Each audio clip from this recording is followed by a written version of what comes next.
My naam is Albertus en ek het die voorreg om deel te wees van hierdie geloofsfamilie in Melkbosstrand. Ons verstaan ons lewe as gelowiges as 'n lewe waarin ons leef onder die gesag van ons koning, ons vriend, Jesus Christus. En waaroor die geloofslewe vir ons gaan is om sy stem te hoor, om in sy voetspore te volg, want hy verstaan die kuns van die lewe.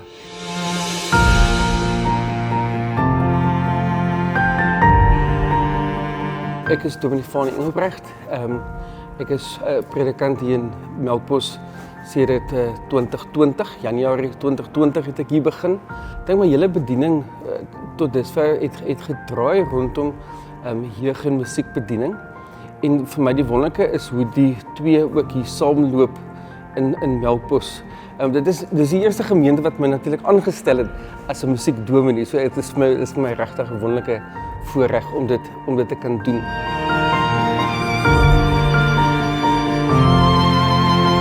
Daarom is ons gemeente se kompasteks wat ons elke keer aan dink en wat ons rig oor wat is belangrik. Johannes 15 waar Jesus sê ek is die wingerdstok, julle die lote, en hy nooi ons om in verbondenheid met hom te leef. En wat ons poog is om in hierdie gemeente oral waar ons by mekaar kom, groot en klein, oud en jonk, op watter manier ook al, ruimtes te skep waar ons mekaar help om in te oefen in die kuns, om Jesus se stem te hoor en om Jesus toe te laat om ons te leer.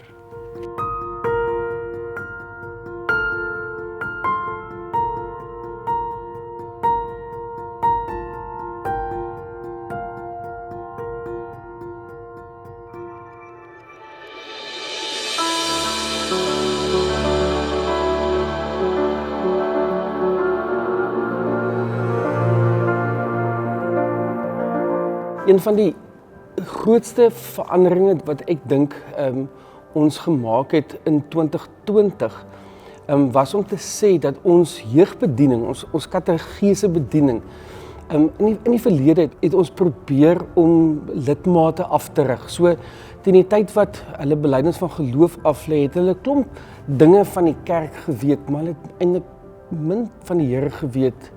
Dit is eintlik hartseer om dit so te sê, maar so ons het vir mekaar gesê, ons rig nie lidmate af nie, ons rus disippels toe. En dit is 'n heeltemal 'n ander manier om na kategese te kyk.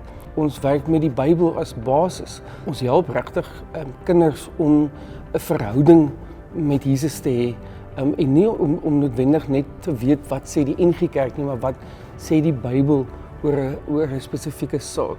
Ek dink dit is 'n wonderlike beweging waarmee ons besig is, en belydenisaflegging is eintlik nou iets wat heeltemal, dit is 'n roetemerker wat heeltemal eintlik los hardloop van ons kategese proses. Ons het die kategese, ons hele jeugbediening opgedeel, as ons die wikkelwurms wat tot voorskool hardloop, en dan het ons graad 1 tot 3 wat ons noem die lewende liggies.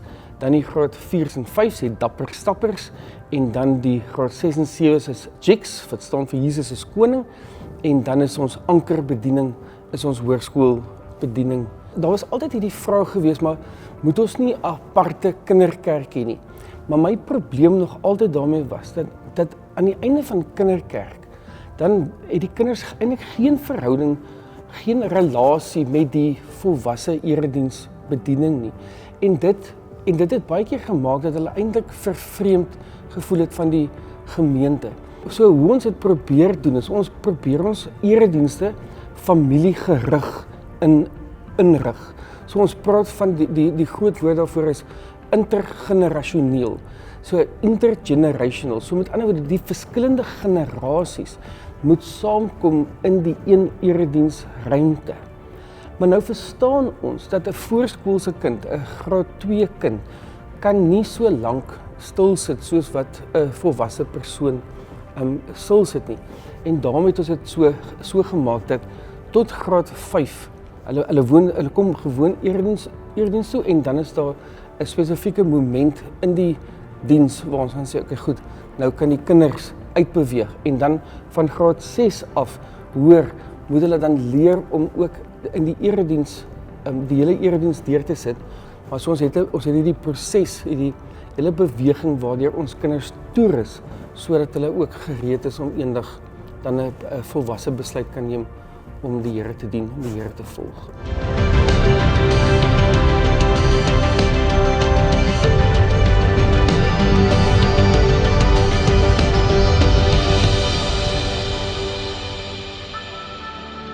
Daarom is ons visie in hierdie gemeente met Jesus vir Jesus. Baie belangrik in daardie volgorde.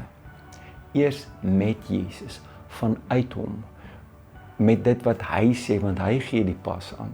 En dan, omdat ons sy hart meer en meer leer ken, vir hom. En hoe ons dit dan vir onsself prakties maak, is deur 7 fokusareas. Wat ons vir mekaar sê, kom ons hou dit in gedagte, want daarby wil ons in die loop van 'n jaar heeltyd by uitkom.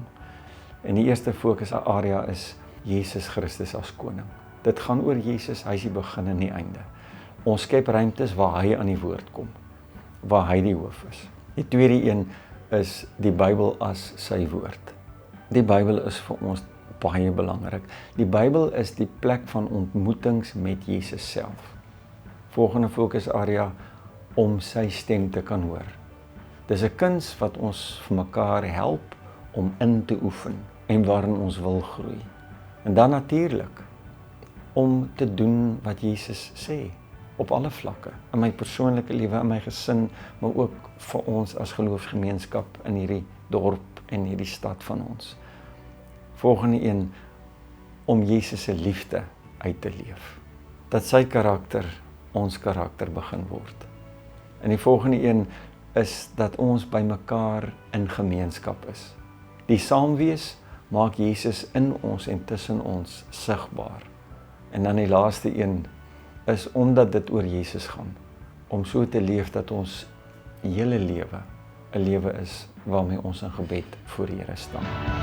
Ons nooi enige een om saam met ons, letterlik as 'n familie, hierdie kuns, die kuns van 'n lewe eerstens met Jesus in te oefen, want ons verstaan dit as lewe in oorvloed wat hy vir ons kom bring.